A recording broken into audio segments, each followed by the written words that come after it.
నమస్తే, welcome to gossips garage. నువ్వా నేనా, పంతం నీదా నాదా, ఇలాంటి డైలాగ్స్ ఏపీ పాలిటిక్స్ కు కరెక్ట్ గా సూట్ అవుతాయి. ఎవరు పవర్ లో ఉన్నా ఆపోజిషన్ మీద అప్పర్ హ్యాండ్ కోసం ట్రై చేస్తూనే ఉంటారు.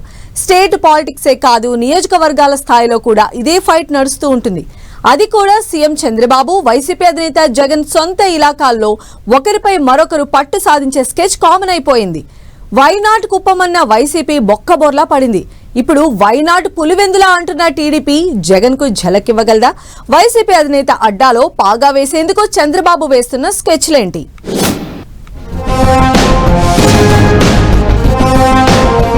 జగన్ కంచుకోటపై టీడీపీ సీరియస్ గా ఫోకస్ పెట్టిందా? పులివెందులపై చంద్రబాబు మాస్టర్ స్కెచ్ వేశారా? తాగు సాగునీళ్లిచ్చి పాలిటిక్స్ నే మార్చేస్తారా? సీమ ప్రజల హృదయాలను గెలుచుకునే వ్యూహమా? జగన్ అడ్డాలో చంద్రబాబు బిగ్ ప్లాన్ వర్కౌట్ అయ్యేనా? ఏ పార్టీ పవర్ లో ఉన్నా ఆ రెండు నియోజకవర్గాల్లో మాత్రం గెలుపు వాళ్లదే. అవే కుప్పం, పులివెందుల. ఈ రెండు సెగ్మెంట్లు రాయలసీమలోనే ఉంటాయి. కుప్పం చంద్రబాబుకు సొంత ఇలాకాగా మారితే, పులివెందుల వైఎస్ఆర్ టైం నుంచి ఇప్పుడు జగన్ వరకు వాళ్ల ఫ్యామిలీకి అడ్డాగా ఉంటోంది. అయితే వైఎస్ఆర్ ఉన్నంత వరకు ఆయన కుప్పంపై స్పెషల్ ఫోకస్ పెట్టేవారు కాదు. చంద్రబాబు సీఎంగా ఉన్నప్పుడు కూడా పులివెందులలో ప్రత్యేక దృష్టి పెట్టి పనిచేసింది లేదు. కానీ 2019లో ఏపీలో వైసీపీ పవర్ లోకొచ్చాక ఓ స్లోగన్ బలంగా వినిపించింది. అదే వై నాట్ కుప్పం. ఈ నినాదం బిగ్ రీసౌండ్ చేసింది. చంద్రబాబునే ఓడిస్తామంటూ వైసీపీ నేతలు ఓ రేంజ్లో సవాళ్లు చేసేవారు.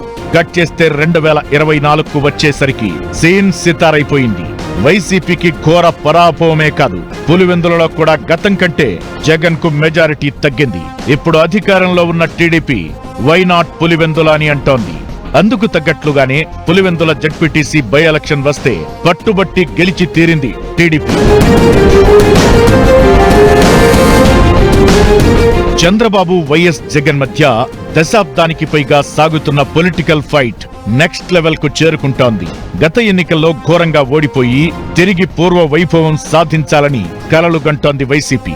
ఇంకో 10 ఏళ్లకు పైగానే పవర్ లో ఉండేలా వ్యూహాలు రచిస్తున్న సీఎం చంద్రబాబు, జగన్ అడ్డా పులివెందులలో పాగా వేసేందుకు గట్టి ప్రయత్నాలే చేస్తున్నారు. బీటెక్ రవి లాంటి నేతను ఫ్రంట్ లైన్ లో పెట్టి జగన్ ను ఢీ కొడుతున్నారు.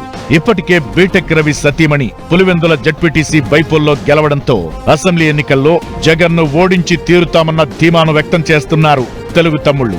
అయితే వారి కాన్ఫిడెన్స్ వెనక పెద్ద రీజనే ఉందన్న టాక్ వినిపిస్తోంది. పులివెందులకు నీళ్లిచ్చాకే కుప్పంకు నీళ్లు తీసుకెళ్తామని చంద్రబాబు గతంలో ప్రకటించారు. చెప్పినట్లుగా కొన్ని ప్రాజెక్టులను పూర్తి చేసి పులివెందులకు సాగునీరు ఇవ్వడంలో ఓ అడుగు ముందుకేశారు. ఇక ప్రతి ఊరికి 24 గంటలు తాగునీరు సప్లై చేసేందుకు వాటర్ గ్రిడ్ పనులు చేపడుతున్నారు. 1000 కోట్లతో డిపిఆర్ కూడా రెడీ చేశారు. వైసీపీ హయాంలోనే 480 కోట్లతో కేంద్ర రాష్ట్ర జలజీవన్ నిధులతో వాటర్ గ్రిడ్ కు అడుగు వేశారు. ప్రతి ఒక్కరికి రోజుకు 100 లీటర్ల నీరు ఇవ్వాలనుకున్నారు. అయితే ఈ పనులు పూర్తి కాకుండానే జగన్ అధికారంలో నుంచి దిగిపోయారు. దీంతో చంద్రబాబు దొరికిన అవకాశాన్ని సద్వినియోగం చేసుకుని ఆ పనుల్ని కొనసాగిస్తున్నారు. పులివెందులలో ఇప్పటికే వాటర్ గ్రిడ్ కోసం 1110 కిలోమీటర్ల పైప్ లైన్ వేయాల్సి ఉండగా ఇప్పటికే 950 కిలోమీటర్లు పూర్తి చేశారు.